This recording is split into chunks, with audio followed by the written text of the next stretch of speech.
everybody. Welcome back again to Austin Sports Weekend. We are talking Tennessee Football. We just finished up our homecoming game against New Mexico State. Sort of an uninspiring game, these easy cream puff cake cupcake games late in the year. Well, we didn't exactly play our smoothest, and I guess if you were to get out a clumsy performance, it's here.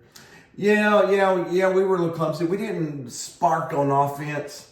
Our Brazzolani had 65 yards receiving for the game, and Bishop only had 80 yards rushing for the game. So it wasn't a big flash bang game like I know a lot of people were sort of hoping that it would be.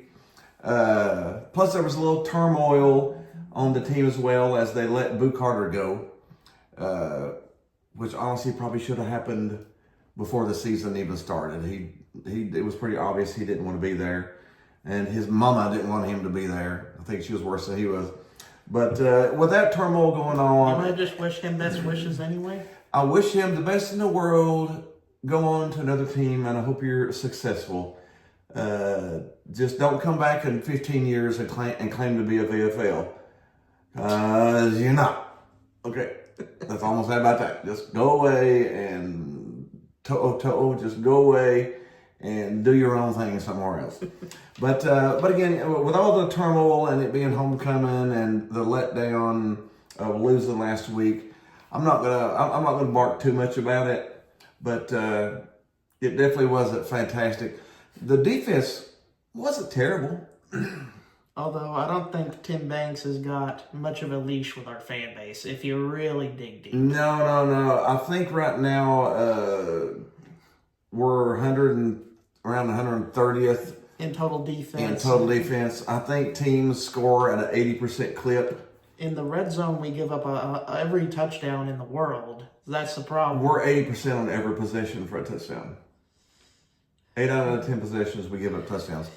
But yeah, and again, there's been a lot of injuries there. This has just been Nico left, Boo sort of was a cancer in the locker room, didn't want to be there. And from the videos I'm watching, this is back in September that nobody wanted him there. He didn't want to be there and nobody wanted him there.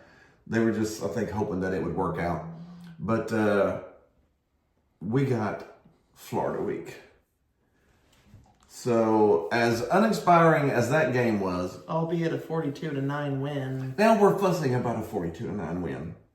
Honest to goodness, I'm a perfectionist. Me too. This is just... Yeah, when it comes to Tennessee football, we want them to perform at their peak. And not just for us fans because we want to win, but we want them to win. We want them to have a good season. We want to win. We want to end up with a good 10-win season. That's what we hope to do. We hope they win out. We hope they go play a good bowl. We hope they get another double-digit win season. And yay, we'll love them forever. Joey Aguilar can come back 20 years from now, and we'll still love him. He can do our honestly, we want that year. That's the way we want the year to go. For the circumstances that have happened in the year, Aguilar, his overall season, he's done pretty good, actually. He's done pretty good. He's performed the best statistically under a Halsley offense out of the 3 years that he's been offensive coordinator. Mm-hmm. Joey Aguilar, if you look at the statistics, outside of the interceptions, the touchdowns are the highest. He's a little bit of a gunslinger. He's a Brett Favre kind of player. He's a little bit of a gunslinger, so he's going to throw some passes that you go. At least, I was talking with a buddy of mine, and he said at least twice a game. It was actually Eric Haynes. I was talking to Eric Haynes, and Eric Haynes said probably about twice a game he'll throw a pass that you go, why did he throw that one for? But he's a gunslinger. He's going to go out there and just... He's going to throw for 300, 400 yards a game, at least 200, 300, 400 yards a game. He's going to get at least a 4,000-yard passing season. Yeah, maybe a 5,000 if he gets ballistic. Honestly, I would have loved to have had him for 4 years. Imagine what we could have made out of him in 4 years. That would have been spectacular. But he's been great this year. Deshaun Bishop has been good. Peyton Lewis has been good. Been injured a little bit. Star Thomas, I love Star Thomas to death.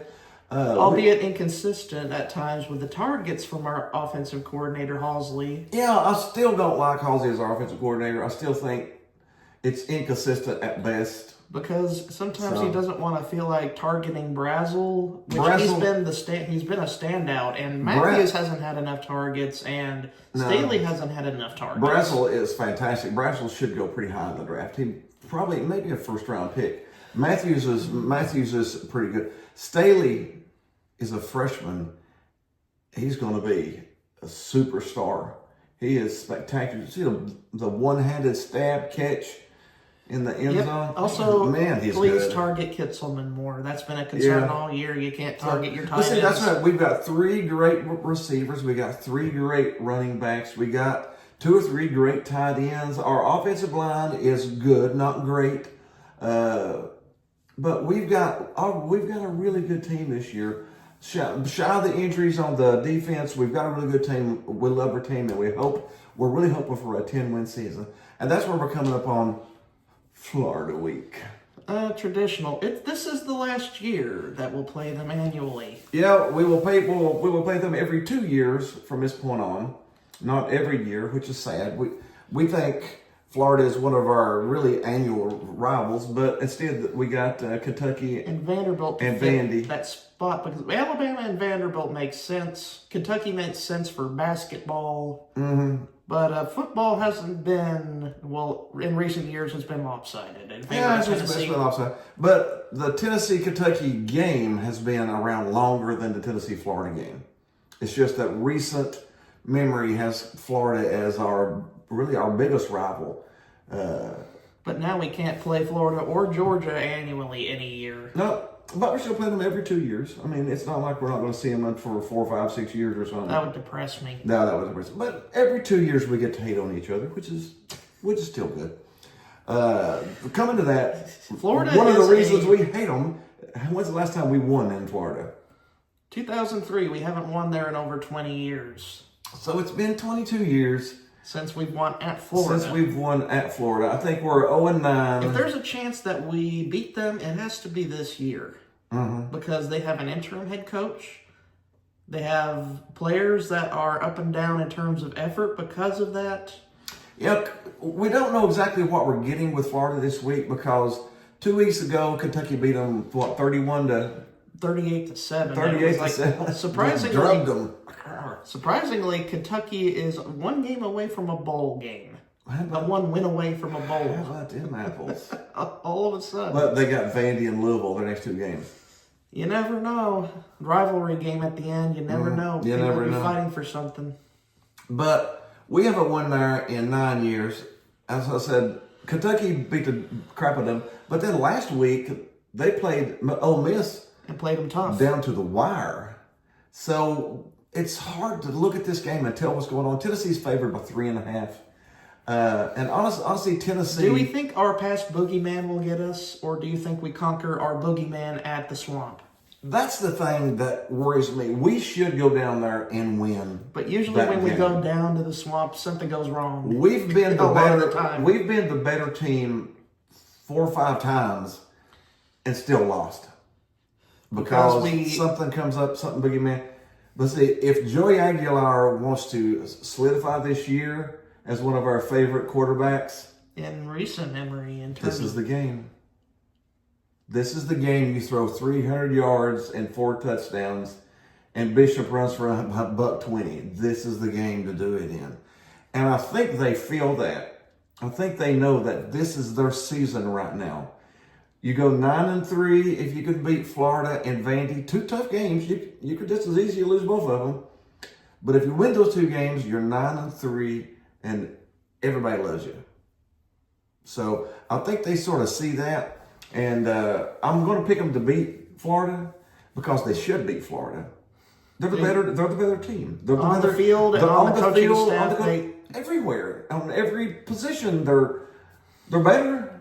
So, but I wouldn't be surprised if it's only a 3.5 point game for a reason. I wouldn't be surprised. I mean, I've grown up during these games, and we found ways miraculously to shoot ourselves right in the Achilles every time. Yeah, when we go down there or Alabama, we're still going for that. But we've got more chances with Alabama with the new schedule format than we do against Florida. Yeah.